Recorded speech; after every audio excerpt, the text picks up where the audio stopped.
this is Fred again with another video, and today we are going down the street on El Camino in Palo Alto, and I'm going to show you a few properties here, a parking lot here.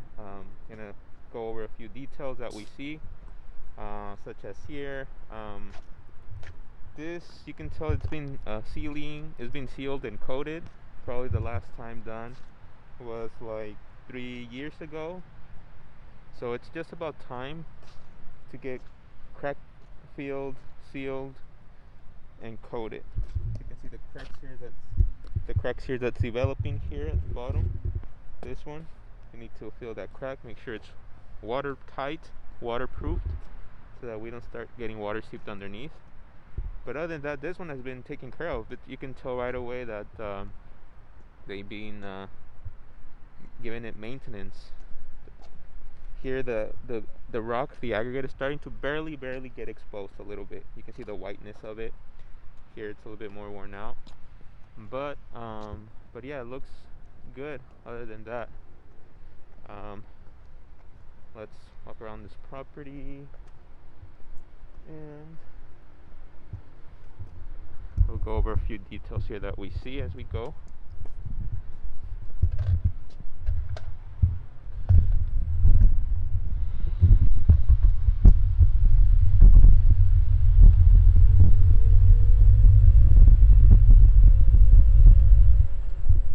So we are here behind it.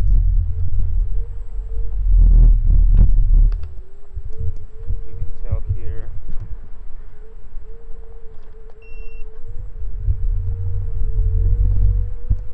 So it looks in great shape here.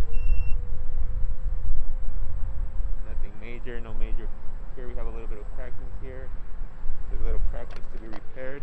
Over there, that trail needs to be coated. We're approaching more cracks over here. All these cracks need to be filled and repaired. A little bit alligator cracking here. A little patch excavation there would help. Here.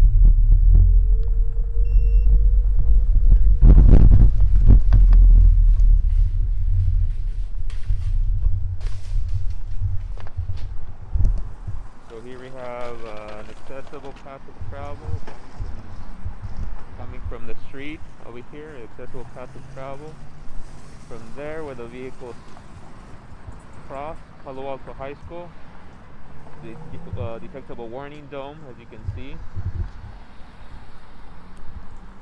We're at the corner of Palo Alto and the Town Country Village.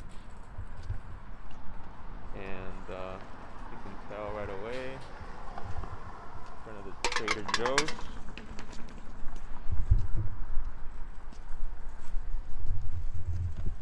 So we're out here. Let's take our smart level out and take a look at some measurements to show you.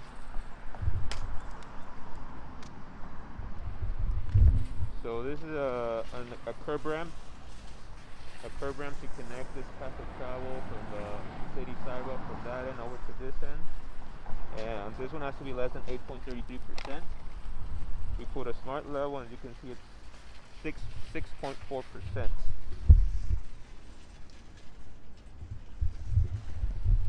So this is good because the limit for this is 8.33. We're at 6.4, which is great. And the standard curb ramp like this, you can see, this is the curve. We cut into it basically, and the ramp goes up. Starting from flush with the asphalt, we start with a curb ramp up, cut into the curb, up to the sidewalk. Here at the end, we have the ribs here. This is like anti-slip, or like ribbing or joints or scoring that we do. And then we have the path of travel here. We have to make sure that this is less than 2% in any direction. We're currently level at 0%. You can see there. And everything here, 2.33, 2.5. Typically the cross slope from side to side has to be less than 2 in any direction. We're at 2.2. And then the direction of travel, which is from there to here, the direction of travel. has to be less than 5%. We're at 0.1, so almost zero level.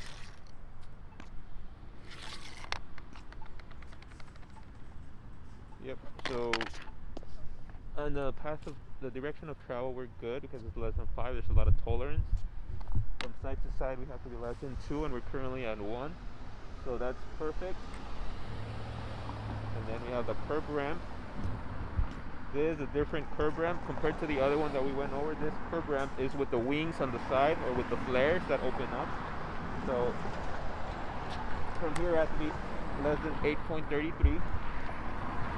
And then what we have here, this one's 6.7 on the wing, so we're good.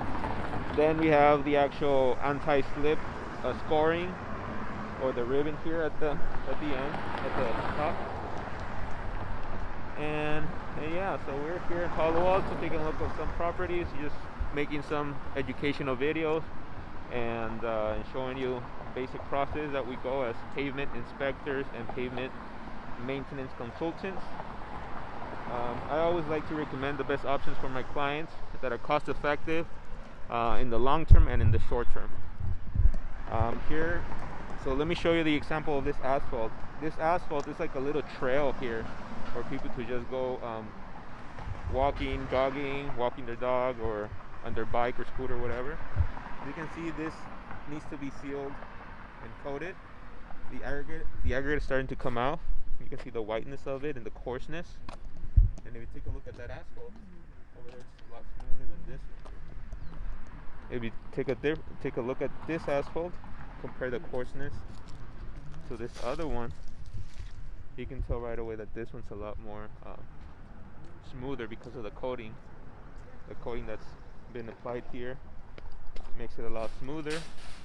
So this, I can tell right away that it's been on its maintenance schedule. It's been sealed and coated and waterproof. The last time it was done, it looks like maybe it was 3 years or so. So you can barely show the rock starting to come to show. So we're barely at a good time to get it redone. You can see new cracks that have surfaced that need to be crack filled. A few alligator cracks over there toward that end that need to be repaired. So yeah, let's go ahead and our path here.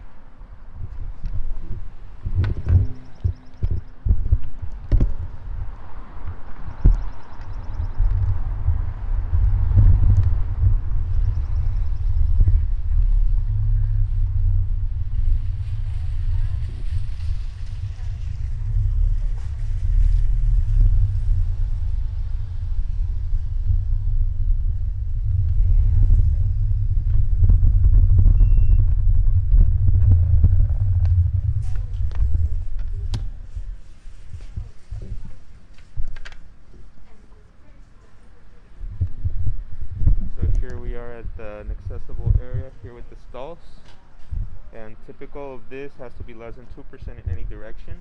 And we put our smart level there. We can see that we're at 0%, which is good. Over here we're at 0, 1.2, 0.9, 2.6. So here towards the end, we're slightly out of compliance with the slope. So sometimes it settles, maybe the base rock underneath, the base or the sub base starts to settle, and the asphalt starts maybe shifting underneath, and it probably collapsed a little bit underneath, so that's why we're at 2.6. But no biggie so far. Over here we're at 1.2, so this is good. 1.8, so this is good. There's some shifting going on there that needs to be corrected. Wheel bumpers are blue, the borders are blue, which is good. Border blue. This, I'm not sure if this is just a regular accessible stall. So the width of this, we double check. So we're at 9 for the width of this stall.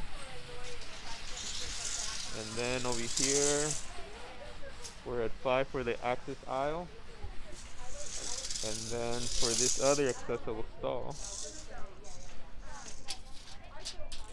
we're at 9. So the width of the accessible of the stalls and the access aisle are fine. The slopes on this end is a little bit questionable. Over here looks good. 0.7%, 1%, half a percent, 2.1. This is already not. Just a little bump over there. It's throwing it off. 0.2%, half a percent.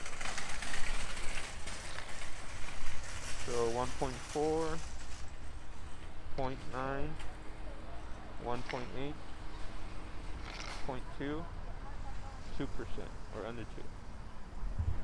So this is good so far. I mean, if you really look into it, you can always find any details that need to be fixed. But overall, nothing evident, no gross violations of the ADA code.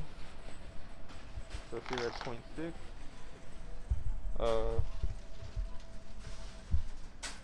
Here we have 1.7, 1.4, half a percent, 1.7, 1.8. So this is all good still. And half a percent. This is a path of travel. This is 2.2. So take a note of this. 2.2 is good here because this is the landing area. This has to be less than 2 in any direction. But once you go into direction of travel here, the tolerance, it becomes 5%. So we're at 3.2. So this tolerance is fine because this is in the direction of travel. So here we're at 4.2, 4.3. The maximum is 5%. So we're still good here. And then over here starts to level off. 1.9, half a percent.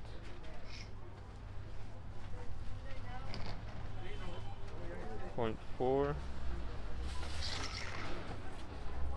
0.1.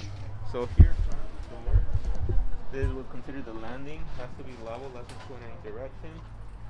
The theory behind that is that when the accessible wheelchair is trying to access the door, we don't want to make sure that the wheelchair doesn't roll back in any way, or even like these carts here, the shopping carts. So in front of the door has to be less than 2% in any direction. That's considered the landing. Then the path of travel from there to here, less than 5. So we can be inclined. The tolerance is higher there, so that's good. The tolerance here. And then here in the landing area, less than 2 in any direction. Then we have the detectable warning dome. That yellow one is to inform either a wheelchair or a visually impaired person that they're about to enter a vehicular area. A vehicular area is here where the vehicles park in the accessible parking area. And basically that's the summary of this. So we're at the Town and Country Village property here in Palo Alto. And as you can see, it's been properly taken care of. There's no major gross violations of the ADA code. A little details here and there, but I mean, it's probably not sufficient to cause like any red flags or major attention of inspectors or people that are just trying to create complaints. Here we have the asphalt here, needing a little bit TLC, a little bit crack filling to prevent water from going underneath. Again, water tends to be like the major culprit, the major enemy of asphalt, of pavement surfaces, and even in structures, such as like the rooftop or walls, siding, attics, and all that, because usually when mold starts to develop, usually due to the moisture and the water seeping and so forth into basements, attics, and all that, then you have problems and repairs that need to be done. The same with the rooftops, and the same with asphalt and your pavement and concrete and anything. So again, water tends to be the common denominator for all your problems. So yeah, over here we're coming to this other end. We have more access aisles, more accessible stalls over here. So here, a few details that are minor, like for example, the wheel bumper has to be blue. And let's check the slope. So we're at 0.6%, 0.7%, 1.2, 0.4, which we're still good. Here we're at 0.1%. Here we're at 0.7, 0.2. Everything here looks good. We're at 0.3, 0.4. So just make sure that the lettering here is at least 12 inches. Yep, it's at least 12 inches, so there's no parking lettering. The signs, these are the new signs. These are updated, the updated ones. So we're at 24 inches, which is good. Minimum 255 with no parking lettering. And let's see what we have here for the height. For the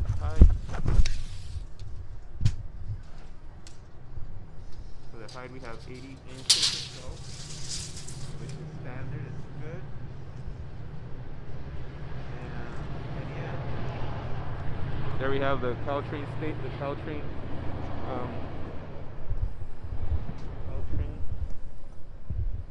coming by, and then here the transition from the accessible stalls all the way into the principal doors into the businesses. As you can see, it's flush, it's level, there's no curb or anything, so you have no need for any ramps here at all. So as long as it's flush, less than 2%, it's perfect here. As you can see, here we have a little bit of issue: 3.8, 3.5, 3.9, 4.0. And then here, so it's like maybe this little transition that's a little bit off, but then from here in the center it corrects itself. 1.1, 1.1, 1.5, and we're at 1.3. So in front of the door is very important. So we're 0.9, good. 0.2. So all this area is good here in the center. A little bit off here in the transition. A little bit off with the percentage. And here we had 0%, 0.2, 0.3 level. Then over here we're at 0.8. So this is good. It's called path of travel. Here we start to become a little bit excessively on the slope. We're at 2.1, 2.7, 3.2, 1.5. Yep, so that's, as you can tell, you know, if you look closely, there's always a little bit that needs to be corrected here and there. My main theory with ADA, you know, with these videos that I want to help you with, is that you don't become like a big target, you know, with gross violations. Usually you become a target when violations are obvious, and then you become a target because it becomes a complaint. So here at 1.6%, 0.9, 0.3. So this property here, you know, it's been taken care of. We're at the Town and Country Village, as you can see, El Camino, Embarcadero Road, and all the shops that they have here. So we're about here. We just passed Trader Joe's and around here. But yeah, I hope these videos are useful. Like I said, keep your properties maintained. You're gonna have better revenue in the long term. Less issues, less complaints, less hassles. You know, no dealing with attorneys or lawsuits later down the road that are more costly. And then they force you to still fix it. So why, you know, why pay through all the legal issues and fees to still being forced to fix it? So let's just get it fixed before it becomes a bigger issue. So yeah, and then overall, this property is well taken care of as far as the asphalt surfaces. They look like they've been sealed and coated, weatherproofed, and it's just about time for it to get its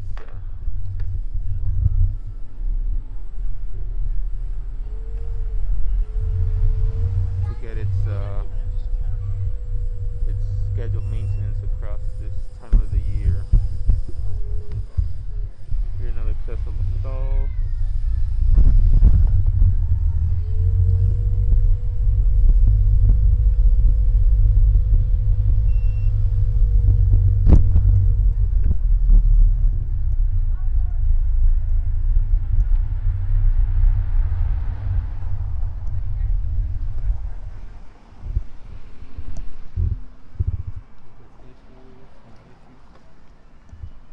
Warning domes. Jamba Juice.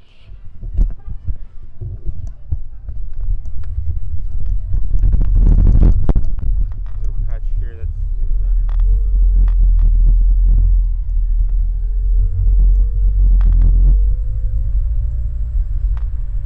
Everything's in great shape over here. Perfect shape, well taken care of. So there's a good example of a good property. A good property that's been properly taken care of. Updated ADA wise for the most part. No major structural failure. A little bit elevated cracks here and there, and a little bit lightning cracks, isolated cracks. Just normal. Here's the entrance.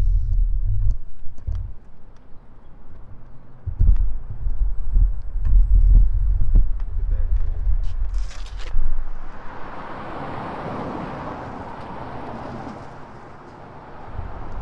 So as you can see, we're here at the main road in El Camino Real, and yeah, for example, that road needs a lot of repairs and maintenance. We're here at the Town and Country Village. Just making another video, boots on the ground, just to show you some examples of what I recommend you as the property owner, property manager, to have a better ROI on your investments, to make your property management role easier and not having to spend a lot of money down the road. Like I said, I prefer to be called out to do sealing, coating, and crack filling. Like I said, I prefer to be called out to just maintenance like sealing, coating, and crack filling than to be called out for costly repairs like excavation, patches, and resurfacing, and because those, like I said, they're very, very expensive. You don't want to do those. Eventually, once you have structural problems, you're forced to do them. So again, me as your pavement advisor, as your counsel, as your go-to person for anything parking lots and driveways, that's my recommendation. Keep your properties nice and tidy, upgraded, and you'll be calling me only for minor maintenance issues and not for any major structural construction repairs and so forth. So we're here at the corner, a car wash here.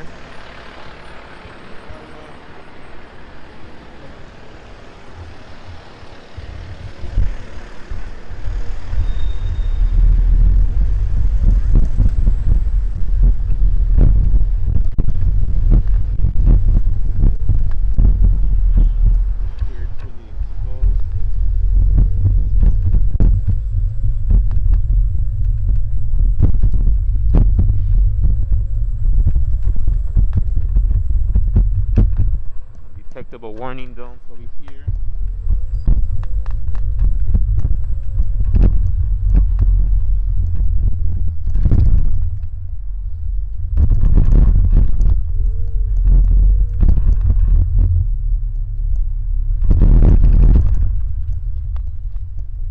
They're starting to become an issue here. This is big time structural failure. So this is like the worst part that I've seen here in this property. All this needs to be excavated because the ceiling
out here to the truck where we parked here in the Town and Country Village Center.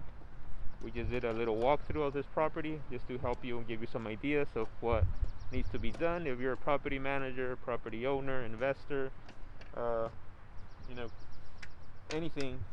Hope this video is useful, educational. If you're looking for some recommendations on your property, if you need a quote, an estimate, advice, counsel of any kind, let me know. I'm your point of contact here in Northern California, Bay Area, Central Valley. And I'll talk to you in the next one. See you. Bye.